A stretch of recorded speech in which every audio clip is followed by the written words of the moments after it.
Welcome to Offset. Larry and the Big Man. I'm Larry Richard, along with Jay Caulfield, two-time Stanley Cup champ, and, of course, hockey analyst on Sportsnet, and Dave Ricchini, who's kind of the keeper of everything important when it comes to our numbers. There's a mindset there.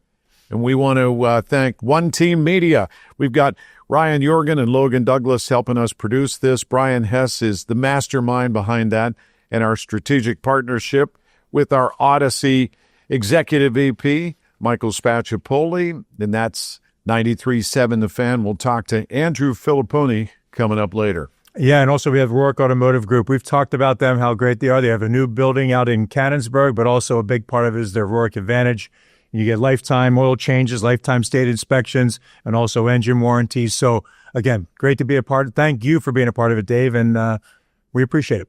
And we have a new sponsor. Want to talk about Henderson Brothers. When it comes to protecting what matters most, your business, your people, and your future, you need more than an insurance policy. You need a partner. Henderson Brothers listens first, then crafts proactive, tailored solutions in business and personal insurance, employee benefits, retirement plan, consulting, and personal money management. Trusted since 1893. I didn't know Tom Grealish was that old. And the largest independent agency in the greater Pittsburgh region, Henderson Brothers stands beside you and helps you move forward with clarity and confidence. Experience the power of partnership at hendersonbrothers.com. And we thank you, Tom. Again, Tom's been the same since he probably was in high school, so he's no different. And from anybody who's known him all those years, he's exactly the same, but a great guy, and we really appreciate that. Yeah, and Tom's been an intricate part of the Mario Lemieux Foundation as well. So thank you, Tom. Thank you, Henderson Brothers. Mm-hmm. All right, it's been a while. You had almost a mini bye for the Steelers because they had that Thursday night game, and in spite of everything that went wrong, they had a chance to win. Aaron Rodgers brings them back, 4 touchdown passes, big one to Freiermuth. They go up 31-30, and you're thinking all this defense has to do with a little over 2 minutes left to play is get a stop, and they couldn't do it. What's wrong with the defense? Yeah, I think even when Freiermuth scored, I bet the whole city of Pittsburgh knew they scored too quick. It was quick, right? So there was over 2 minutes, right, left on the clock. I don't think anybody felt comfortable with how that was going to end up, and you could even tell the way when Jamar Chase caught a pass on the sideline, he knew there was no desperation for them. They had full control from the offensive side of it. I'm not sure on the defensive side what went wrong or all the different things, but certainly they were very comfortable with what they were doing, enough to get the win. Just baffling. I mean, it was funny, even Kurt Kershews, being from the area, thought that it was going to be a 31-30 finish. You could see it coming. That's kind of how the Steelers-Bengals games have gone to pass. Yeah, he set it up that way. Yeah, and when they scored, I was different. I thought that they were going to win the game when they took a lead there, but I mean, Flacco was, we talked last week about it, and maybe Mike Tomlin was right and had reason to be mad at Andrew Berry for trading Flacco within the division, but he was sensational. I mean, just calm, cool, collected in the pocket. And the game plan didn't make sense, going in the way they were covering Jamar Chase and the Bengals receivers. Or not covering. Or not. I mean, it's just. I don't know if I've seen a guy have 23 times. Targets. I mean, if franchise record 16 receptions. Yeah. And if that's the case, if you say, okay, we're not going to let the other guys beat us, but I mean, T. Higgins was still involved. The tight ends were involved. The third receiver was involved. So they weren't, I didn't get that. But when you're going through that, I watched them play Green Bay the week before. I watched how Joe Flacco handled that. First half, he was just finding a way. He just got there. He's just finding his way in Green Bay. And they were a little flat coming out in the second half. That was Green Bay's defense. He lit them up in Green Bay too. It's not a surprise how he can throw the ball. Always has been able to, a great throw of the ball. And so I wasn't surprised to see him do it, but I was surprised how little. I mean, there was at least a pocket collapsed on him when they were playing Green Bay. He didn't have. I mean, he gets rid of the ball quick. There was nothing. Yeah, it was a tough one to watch. It's a tough one for everybody to watch because you could literally be in a 5-1 position going into this week with a tough games coming up. But that's kind of the way the NFL's been going, and there's a lot of teams we're not sure about. But I think disappointing when you know all the money that's in the defensive side of the ball, and to not get a stop. I wasn't comfortable when they scored with that much time left. So Yeah, when all they needed was a field goal Yeah. to win, and the way they just carved up the Steelers' defense, it was shocking. Yeah, both sides, and running too. So Right. one sets up the other. We know that one sets up the other, but they ran the ball on them too. So And then Tomlin said at half going in that need to stop the run in the second half. It didn't happen. I mean, Chase Brown had his highest rushing game going in was 47 yards, and he had 100 and on 11 carries. 108. Yeah, Yeah, just yep. gashed him. Tough. We'll get into the details of that from 93.7 The Fan with Andrew Fillipponi. And we also have something else to ask Andrew because he had a lot riding on that game. And he put it out there, and he's got literally, I'm not exaggerating, millions of hits on social media for what he bet, which is piercing of a sensitive area. And we'll let Andrew fill us in on that. Meanwhile, how about Pitt? When they're second on the road, 3 in a row, and they do it, if you just saw the score, Pitt 30, Syracuse 13, you go, okay, that's pretty much what most people thought. 26 penalties combined for both teams. One of the most penalized games I've ever seen, and a lot of them were on the defense or the offense for the Panthers. And you got Mason Heinchel, this 18-year-old true freshman quarterback. He wasn't as sharp as he was, but the team was off. It's funny, Jay. Yeah. They played so well against Florida State, and then the next week against a team they should have controlled and ultimately did. You're like, what happened? I think, first of all, the penalties get every group. We talk about it in hockey. When you're in the penalty box in hockey, you change the flow of the game. Guys aren't getting out on the field and all that goes with that. As far as football concerned, they're drive killer penalties. It just slows the game down. There's no rhythm, and maybe just couldn't find it. There are going to be days like that. Like every quarterback has gone through it, Dave, right? Every great NFL quarterback is going to have ones that they don't go well. But I think as a team, and I just think that many penalties, first of all, calling that many penalties, honestly, we know there are calls that should have been made. But to go that number, that ruins the game. And I felt it ruined it for Pitt. I think you couldn't get in rhythm. Same with Syracuse. There's no rhythm for anybody. So I think that's a big part of it. And I think it's a learning experience. But the key is they get on a roll. They're 3 in a row. They're relevant. Now they're 4th in the ACC. I don't know. And you can tell by the way, even the way Coach Narduzzi is talking about it. There's an uplifting feeling about what Pitt's going to do. And they just have to continue. I mean, they have the road ahead of them, but I think it's certainly a great thing. And one little move, and how that changes everything. And it's certainly done that for the fortunes of Pitt Panthers. Found a way to win. Defense and special teams. 3 picks defensively, punt return for a touchdown, 3 for 3 in a kicking game. I mean, that's what it takes. Yeah. I mean, it can't be clicking on all cylinders every game. And I was in the locker room after the game, and Coach Narduzzi had to tell his team because even though they won on the road, they were a little subdued and down. He goes, we made a lot of mistakes, but we overcame them and won. Guys, it's okay. Celebrate tonight a little bit. Good. We'll fix it. And I just like where they seem to be right now. That said, Mason Heinchel has scored on the first drive of the last 3 games, his first 3 games at the collegiate level. He capped a first drive in Syracuse with a 37-yard scramble for a touchdown. So this kid's got some talent. Now they face NC State, 3:30 Saturday at Acrisure. It's homecoming. And if they can grab that one, then they've got Notre Dame at home. That'll be tough. Stanford on the road, and they played well this weekend. Then you've got Georgia Tech that's moved into the top 10, and Miami that got upset by Louisville on Friday night. So they've got a rough road ahead, but if they can stack one more win, they'll be bowl eligible when it didn't look like that was going to happen maybe for a while. I think if you go with just look at the schedule, like you mentioned, you rattled them off. All of a sudden, though, now there's somebody, when you have a quarterback that everybody's buying into, okay, now you're just on a roll. I think you got to use your weapons, right? Reed's got to get, you got to get certain players the ball. Like, even if I'm going to revert to what the NFL is about. Last night, Bijan Robinson, right? The best running back in the game, in a sense. There's a lot. But there's 3rd and 1 for Atlanta.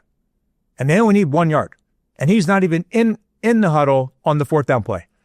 You got to use the weapons. Look at McCaffrey with the 49ers. If you use them, you've talked about it, Dave. Barkley, Henry in Baltimore, on the pro side, you got a weapon. You got to find a way to get a guy the ball, and then it'll free him up more and frees everything. The game plan gets frees. But I said with Pitt, look at what you had. You mentioned who they're playing, who they got ahead of them. It's exciting for them. Exciting for every player when you come into the locker room. You practice right now, and you're on a roll. It's so much better going into what you have ahead of you for the week. It's a great feeling. The Louisville loss looks better now. They go into Miami, win. Right. Georgia Tech goes to Duke and wins. Virginia squeaks by, Washington State. But yeah, it's like we said last week. It's all in front of them. The one and the big concern for Pitt is their defense. Kyle Lewis, who's been the key All-American, he was injured, so we don't know if he'll perform this week. And then they had to put scout team players in towards the end of that game. Yeah, but the defense overall kept them in the game, and then they finally kind of broke out. But the biggest mistake was Fran Brown, who was floated as a candidate possibly for Penn State's job, maybe an outlier, but his name was and he said, no, I'm a Syracuse guy. But he made a really bad mistake at the end of that half by throwing the ball, stop the clock with seconds left in the half, so they have to punt instead of taking a knee. And everybody, when it went in the locker room, they have the best kicker in college football, Stonehouse. Yeah. He has a beautiful punt, and Kenny Johnson runs it back for a score. So 2 seconds left. So are you saying he's off the Penn State list, even if he wanted to? He might be a good fit. Yeah. You know what, Jay? That would have taken him off the list. If you're evaluating coaches, you look at that and you go, that was a big mistake. Yeah, I agree. So, Hey, if you watch, okay, so we all can critique and everybody, and when you're in the heat of the moment, but the best coaches are able to calm it down and make the decisions that need to go, or you take a shot, whatever it might be. But if you're watching the New York Jets and you're a New York Jets fan, another week again where they let the clock run down, you lose your team. What are they doing? You lose your team. You're 0-6. You lose your team. Bottom line, Aaron Glenn came in with all this fire. We talked about it before, how he treated Aaron Rodgers like he's putting his foot down. You do those things, and we don't care here. We're in Pittsburgh, so we don't care. But when you see how the games play out, how you talked about the Syracuse coach there, the mistakes they make, the ones I talked about with Aaron Glenn in New York, you've lost your team because they don't have any respect for that when you go into the locker room that you didn't even push for. You even have their star receiver saying, we didn't understand the game plan. Why were we doing that? So it's bad. Coaches, that's what's so big about the best coaches have a way of, they have the respect. They understand. And when there's a play called, even if it's questionable, that there's a respect level there that you go with it. Some don't have it, and some ruin games. And as you mentioned in Syracuse, it was a tough one. So I won't digress anymore, but I'm truly, if you're watching games and you're a fan of the NFL, I don't even think the NFL wanted to see that. You want action. You want something to happen. They haven't even had a win in the year.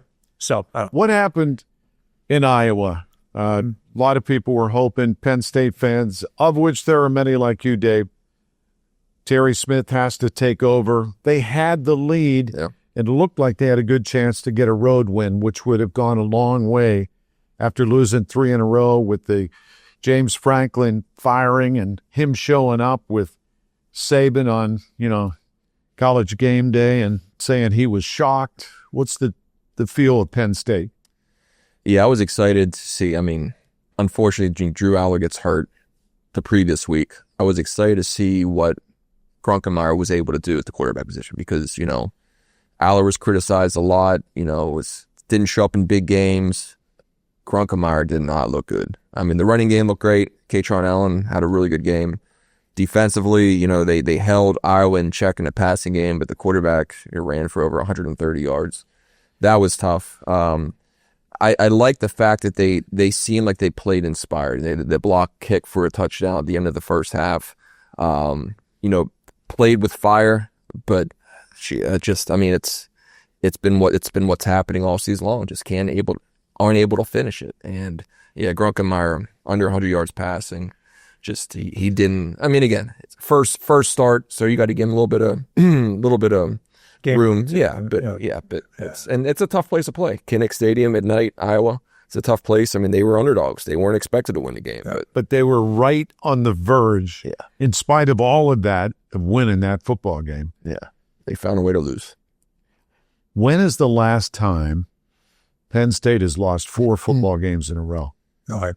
Here's the thing, too. I mean, just look at the schedule. They may not make a bowl game. I mean, they have the bye week this week, and then they have Ohio State, Indiana. Oh, should they be in a bowl game? I can't stand it. I can't stand the teams that are 500 and they get in a bowl. I don't even get that. I don't get that at all. It's going to be tough to get to 6 wins, because after those 2 games, then they have Michigan State, Nebraska, Rutgers. Can they win those 3? I don't see it right now. All right, let's switch gears for a sec.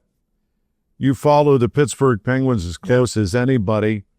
They ended up with a nice shutout win against a Sharks team that's not the best in the league, but a win is a win, and the West Coast swing comes to an end. It's the Canucks tonight at PPG Paints. How did you evaluate where they are? Well, right now? they've been playing good hockey. I mean, it's one got away from them. They had a late call against them, and whatever, puck flipped out of the rink, and it cost them right away. But they're 4-2, and their goaltending. Look, we've said this all the time, and every team has the same battle. If your goaltending can pick up whenever you make a save, you're always going to be in the hunt. And with Crosby in the lineup and the way Malkin's line has been one of the best in the league, right? So Brazeau coming over, Mantha coming over. There's a great fit with the Malkin line, and Crosby's line is just starting to heat up with Brian Rust out. He's getting back into the mix or the feel of the game across the board for me. And they got young talent that they're trying to utilize. And Kindle is that guy you got to make a decision after 9 games. Does he stay in the lineup? He's a difference maker in their lineup. When he was out of the game, they're doing that little pitch count thing, Dave and Larry. Like, these young guys are not playing them straight. Like, they let them sit and watch a little bit. That can be a good thing, but not too much. But he sat out 1 game. It was different. The game was different without him in it. When the third line hops over the boards and goes to play, he's been very, very good. It's going to be hard. It would be hard not to keep him here. That's how good he's been. The young defenseman, Brunick, done his same thing. He's been very, very good. So I think it's harder on the blue line. You have a layer when you're a forward. If you make a mistake up front, there's a defenseman, then you have the goaltender. When you're a defenseman, it's tough. So tougher spot to learn and develop as an NHL player, but they've both been very, very good.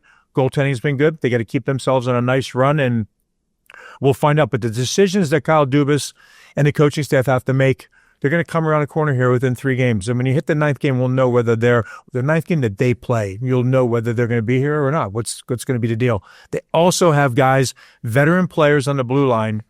They brought in Matt Dumba, and Clifton. Clifton played both Dumba and Clifton played 1 game. Clifton was very noticeable, physical, everything. It's kind of hard. I'm not sure what they're going to do. There's a log jam on the right side, 5D on the right, only 3 lefties. So somebody's got to be able to play the offside if you want to find yourself in this lineup. So a lot of tough decisions, but they're playing very well. And the goaltending has been really good with Shilovs and Jari. They're alternating. I eventually think you need to go and settle in on one guy, but right now they're both playing very well, and the team's winning. I think the shutout Saturday night in San Jose was big for Jari, especially going up against the Dalkovich on the other side. Right. Probably a little more inspiration there, but the 31 save shutout was key for him, I think. All right, that said, it's time for the original Yinzer Dogs. Do we have to go? We have to beat ourselves down here for 1 second. Do we do our predictions? And do we do our predictions of what we guessed wrong last week? Did we do that? Not yet. I mean, we can do it here. We might as well do it before we get. Or do we not want to even do it? We were all off. I had the Bengals winning, I think. That's a no. No? I meant to say that. Sorry. Larry, that's a no. Well, I had the Steelers and I had it at 21-7, so I know I was nowhere near it when I saw them. Once they got over that number, I was kind of toast. I had the Steelers 31-24. It was the Bengals 31. You're the better. That's better. Yeah. We all lost 27-14. Yeah. So you guys all bet. Larry, you get the little prize. Here's the comforting aspect: is most everybody lost that. Yeah. All right, but you did a better job. Good job. Original Yinzer Dogs of the week. Mm-hmm. Who is that one player? Well, I had 3 guys. I had the 3 guys when I looked at it, and I mean, it's all on the offensive side. But I think with that, I'm just going to go with Freiermuth, okay, because of what he did. It's not, look, for all the talk, even here, they just never seem to be in sync between, Right. Freiermuth. He wasn't getting the snaps. He and Rodgers were on sync, in sync, if you will. We're finding that chemistry. And I think as a professional, and you're dealing with it, and you're hearing all the noise, and he came up obviously really, really big. So he's going to be my choice. On a losing week, he was very good. And I think that is a hard part of in professional sports or being an athlete, when you're kind of shoved aside a little bit and becoming third on the depth chart if you looked at the snaps, right? Right. He comes up with a really, really big game, and we were great to see that. Yeah, going into Thursday, he had 8 catches on the season, 5 on Thursday for 111 to 2 touchdowns. Yeah. Obviously, at the top list, out there, Jaylen Warren out there, Yep. Got the majority of the work, 16 carries, 127, 4 catches. I'm also going to, I think Freiermuth's the clear choice, but I want to give Arthur Smith some credit too. I think that he called a pretty good game on the offensive side, stuck with the running game, even when he got down 2 scores in the fourth quarter, stuck with the running game. The short passing game was working, getting Freiermuth out there, putting him in a position to make the plays. So a little bit of credit to Arthur Smith. Very good. I think Freiermuth has to be the guy. Yeah, it's a little tougher, especially when you don't come up with a victory. I almost want to say Joe Flacco, but we'll stick with the Steelers. I'll go with Freiermuth, too. He needed a lift, and he gave the team a lift and showed I'm relevant. Yeah. And I think, to your point, Jay, that goes a long way. And that lifts it. So the offense really actually played very well. But, the picks also did them in again. Untimely, especially the first one. When you were up 10, looking like if we score another touchdown here, they might quit a little. Yeah. But the opposite happens, and you energize the Bengals. So I agree. I'll go with Pat Freiermuth. He'll get a original Yinzer Dogs tailgate package, including the hot dogs, Stanley P. Kachowski Kobasi, Babushka Mama Pierogies, and Pittsburgh Yinzer Halushki. So It's like how he says that, right, Jim? I really do. It kind of makes me hungry every time he does that, Sue. I said we got to have it. Next week we have to have one on the table just so everybody can get a look at what this all seems to be and what it looks like. All right, time to check in from 93.7 The Fan in Pittsburgh, part of the afternoon show with Chris Muller. They call them the PM team. Andrew Fillipponi joins Offset. Andrew. Still not over Thursday night, to be honest with you. I was thinking about that watching games on Sunday. What happened in Cincinnati, as you know, is going to linger with me for a very long time. So it's going to be a loss I probably never forget for the rest of my life, Larry. Well, and there's a good reason for that. The rumor has it that you put your body on the line prior to the game last Thursday, and it's gotten millions and millions of clicks and views on social media. Do you want to restate the bet that you made? I said on Thursday that I was so confident the Steelers would win that I would get my nipples pierced with no numbing agents if they lost. And then they lost, and everybody found it, and now I have to be a man of my word and do it. So turning a negative into a positive is something I guess I specialize in, because later this month we're going to have an event where I'm going to have my nipples pierced, and the money is going to go towards breast cancer awareness. So the end result will be positive, but you have to be feeling a little anxious. I am. A lot of the feedback I've gotten has scared me. One woman texted into the show on Friday and said the pain was worse than childbirth. All right. Well, once we get a date and time, we'll be locked in too. Good luck with that. Yeah. All right, Andrew. Listen, we all know, and that story certainly the cause, what it's going to end up benefiting, that's wonderful. So now we'll get on to the game and talk about, first of all, we know how you look at offensively, fine. Unbelievable that they got lit up, that a guy had 23 targets and had 16 catches, and there was no answer throughout the whole day. Not one. And worst of all was after you have that breathtaking touchdown to take the lead back with Rodgers to Freiermuth, you've got to get one stop to win the game. And Jamar Chase is not only the guy that's beating you by making the receptions that move the ball in the field goal range, he's wide open. And on the last one, there's no one within 5 yards of him. Unless there's some kind of illegal pick play or the Bengals do something that really is, illegal that doesn't get officiated or flagged, there's no way on earth he should get that open. If he gets open on his own in double coverage or whatever, fine. But to it basically be a coverage breakdown and miscommunication where the guy that's killed you all day is that wide open is unacceptable. It would be like if Sidney Crosby had a hat trick and then the game was on the line and he had a breakaway to end it, in just a bad giveaway or screw up where people lost track of him. I still can't make heads or tails of that, Jay, that you allowed for that to happen at the end of the game. And that's pretty much why you lost. Yeah, and this comes off of, where the defense looked like it was gelling. You got some more bodies back in the lineup, and you take care of business, and you thought, okay, Browns, scratch, AFC North, road action with the Bengals. I don't think anybody foresaw. They were just seemed out of sync, out of sorts, and it was so uncharacteristic. It really was. They were up 7-0, driving to go up 2 scores. And then they called that tush push, which was the right call. There was movement. It doesn't get called on the Eagles for whatever reason, but it did on the Steelers. And they have to settle for a field goal. Then Cincinnati, to their credit, from that point on, their offense, the light came on. And it wasn't just Jamar Chase, who was amazing, and it wasn't just Joe Flacco, who was awesome, probably his best game ever against the Steelers, as crazy as that sounds. But they ran the ball pretty much at will on the Steelers. And that made no sense because Cincinnati came into the game with only 57 rushing yards per game, which was by far the worst in the entire NFL. And I think the ability of the Bengals to run the ball spooked Mike Tomlin, and it forced him to use more players to stop the run. And when that happened, that allowed for Higgins and Chase to have even more of a field day. So they could have gone up 14-0, and I think that would have probably been the dagger. Because at that point, Cincinnati wouldn't have run the ball at all. They would have thrown it the entire time, and that might have created more opportunities for the Steelers to get sacks and turnovers. Andrew, I watched the Packers-Bengals game the week before, Flacco's first game there. And first half, he was just finding his way, Joe Flacco, that is. Second half, he looked like the quarterback that we saw with the Steelers, so it shouldn't have been.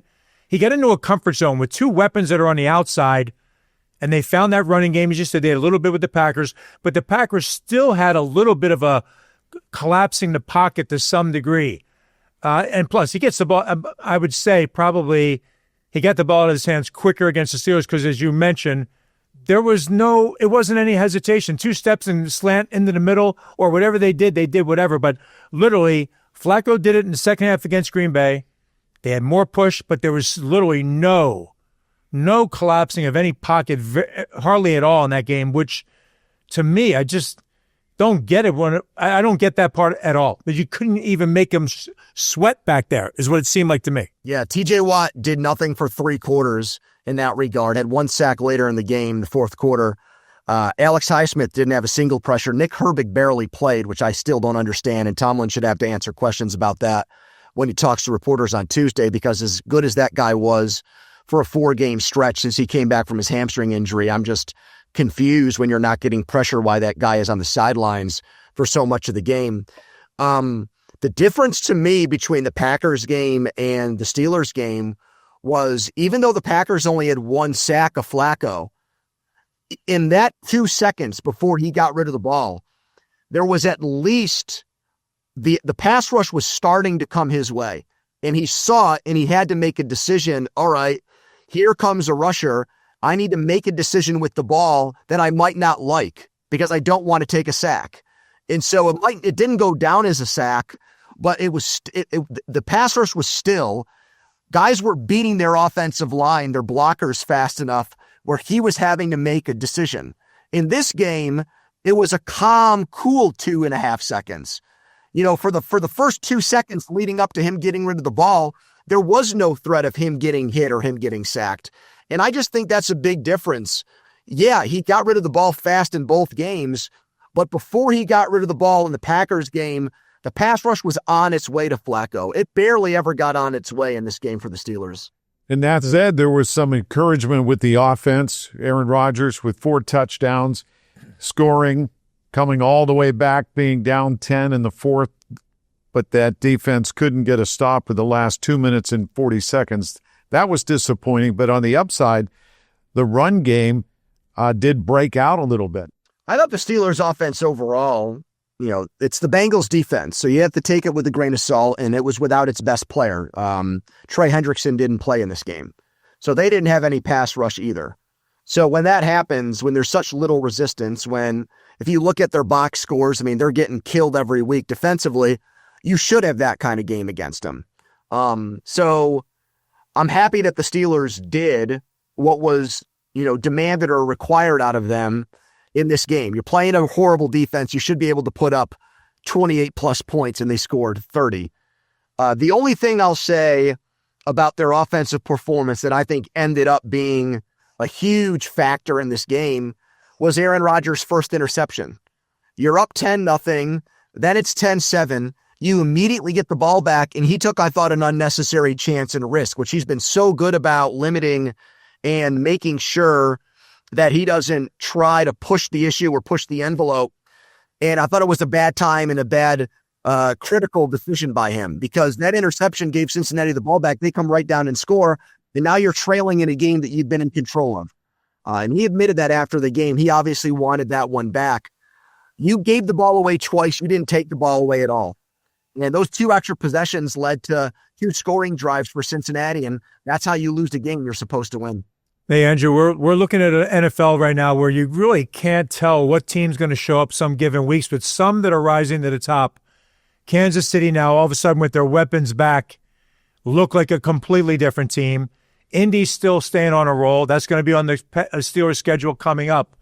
I thought the New England Patriots, if you look in the AFC, those 3 teams are the only ones that are showing that consistent part. And I mentioned KC because I believe they're on the rise right now. Oh, there's no question. I mean, they've blown out their last 2 opponents, and Detroit was really the one that was the statement win. And yesterday it was just, it was laughable how little fight the Raiders showed. They had 30 offensive plays in the entire game.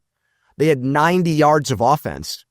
That's how you get a demolition job like that, where Gardner Minshew is playing in the second half for Kansas City, and Kenny Pickett went into the game for Vegas. It was that bad. I agree with you 100%. I think the Chiefs look like the best team that we trust in the AFC. Now, I think overall the Colts have been the best team for the entire season, but, the Colts don't have the pedigree and the track record that Kansas City obviously does. But what they're doing offensively is second to none. I think the 2 best offenses in the NFL right now are the Colts and Cowboys. And Dallas has no defense, or they'd be a factor in this. I mean, they still might end up running down Philadelphia. That's not out of the question with just how dynamic their offense has been here. And now they've got CeeDee Lamb back. But yeah, the Colts, to me, with Jonathan Taylor, 3 more touchdowns, all those weapons in the receiving game, you put Tyler Warren from Penn State, the tight end, he's just an X factor, extra weapon. They walk into the stadium and they've already got 24, 27 points on the board. That's how consistently great they've been offensively. So I think right now those are the 2 teams to beat in the AFC. But I also agree with you, Jay, that Drake May, over the last month, Dak Prescott's probably been the best quarterback, but I'd say after him, Drake May's in the conversation with how he's played. He was flawless yesterday. He was 21 of 23 with 3 touchdowns. He played a mistake-free game, almost a perfect game. The eyes of the NFL and football world will be on Acrisure Sunday night. The Green Bay Packers, almost poor timing for the Steelers coming off that Cincinnati loss, though they had a couple of extra days, had the weekend off to regenerate. So how do you see this matchup that is super marquee? Well, I don't like the Steelers in any game now where I think the offense of the other team is capable of putting up points. And we've saw the issues in the Steelers secondary. Green Bay doesn't have an elite wide receiver, but they've got really good depth. They've got Dobbs. They've got Golden, the rookie, who's a burner, ran the fastest 40 at the combine last year. They've got Tyler Kraft, a big tight end who had a couple touchdowns against Arizona on Sunday. They've got Josh Jacobs in the run game. He had 2 touchdowns. So they've got really a total offense where you really don't know who objective A is to stop. It's very, very, very, I think, well-rounded. And what you got to hope for, and it can happen, we saw Drake May do this when the Steelers beat him, you got to hope Jordan Love turns the ball over 2 or 3 times. And he might. I mean, they lost the Browns game because of an interception he threw. They got off to a bad start against Cincinnati because of a horrible interception. So he's capable of giving the ball to the other team. But if he doesn't do that, I really don't see how the Steelers get enough stops, because Green Bay should be able to run the ball and throw the ball on them. And we saw what happens on Thursday night when a team can do both things. Cincinnati really had its way offensively. You know what, Andrew? There's one thing, and it's usually you could go back whenever a team gets blown out or embarrassed, whatever it might be, and the Steelers D was embarrassed, after that game in Cincinnati.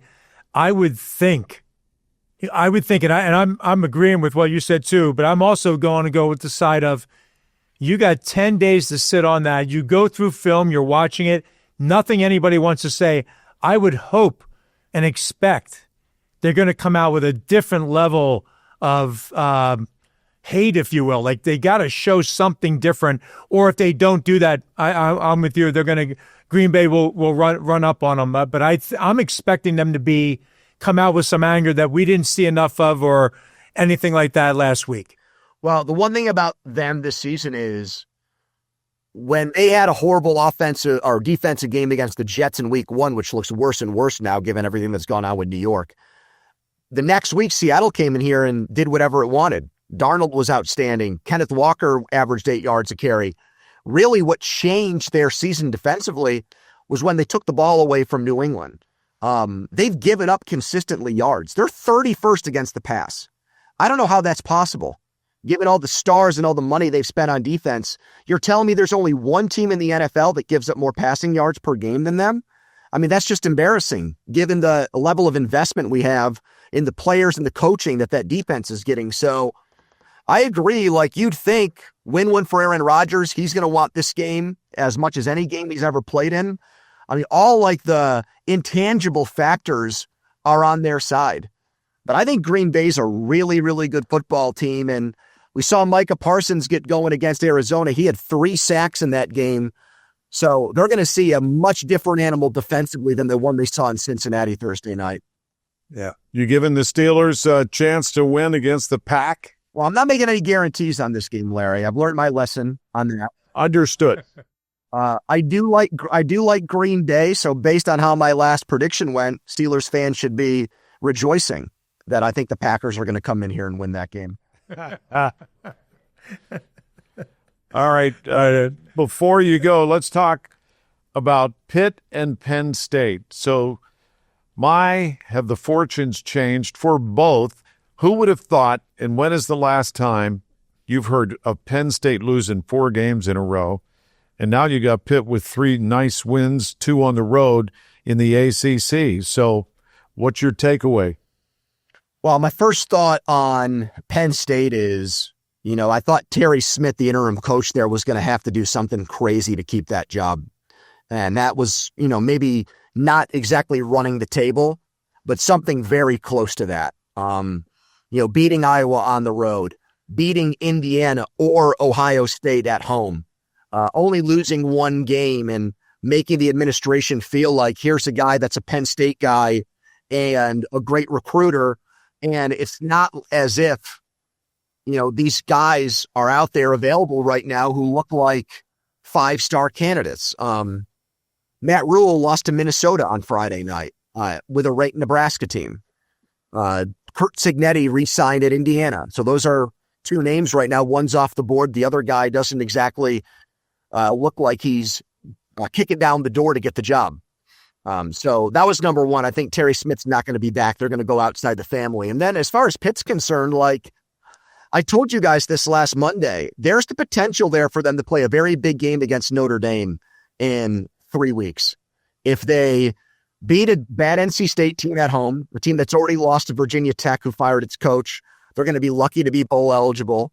And then at Stanford, and Stanford beat Florida State on Saturday. So who knows? Crazy things can happen when you go out west and play a game. This Pitt program has not done that yet.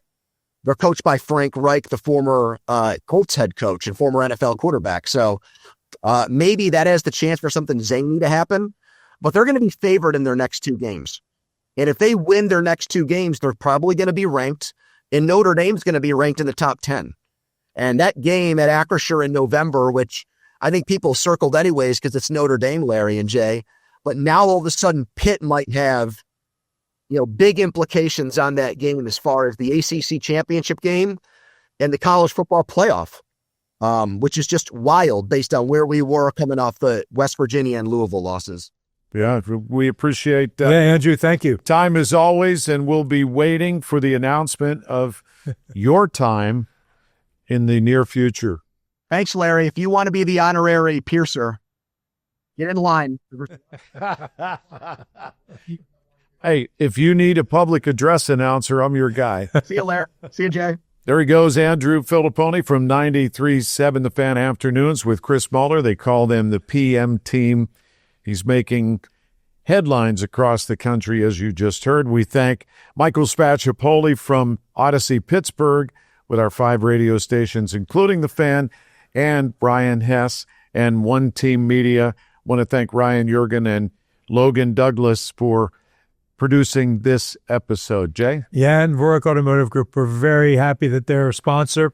Again, the Rourke Advantage, lifetime state inspections, oil changes, and engine warranties. Thank you, Dave, and the whole group in general for being a part of it. And we want to thank Henderson Brothers Insurance Company. Experience the power of partnership with HendersonBrothers.com. Thank you, Tom Grealish. All right, we'll catch you next Tuesday with our next episode.